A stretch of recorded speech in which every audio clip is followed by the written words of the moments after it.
ہم کریں گے ہر مظلوم کی حمایت۔ السلام علیکم، میں ہوں حرین فاطمہ اور آپ دیکھ رہے ہیں حمایتی نیوز HD چینل۔ نظر ڈالتے ہیں آج کی اہم خبروں پر۔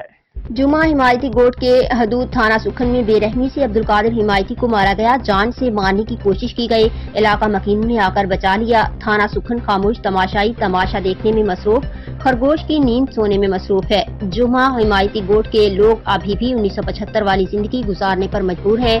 ظلم کی انتہا ہے، پولیس ہے کہ کوئی خبر ہی نہیں رکھتی۔ پولیس کو چاہیے کہ تھانہ سکھن اپنے حدود میں ایسے ظلم کو روکے۔ عبدالقادر ایک غریب، لاچار، مظلوم، مسکین، بیمار انسان ہے جو اپنے آپے میں نہیں رہتا اور اسے کوئی بھی آ کر اسی طریقے سے تشدد کر کے چلا جاتا ہے۔ کافی دفعہ پولیس کو بھی کمپلین کی ہے پولیس نے کہ وہ سنتے ہی نہیں۔ آپ کو بتاتے چلے 2018 میں عبدالقادر کا کزن حیات اللہ کو بھی اس طریقے سے تشدد کرتے تھے۔ اسی طریقے سے 2018 میں حیات اللہ ولد شفیع محمد کو بھی تشدد کر کے اذیتیں دے دے کر مار دیا گیا۔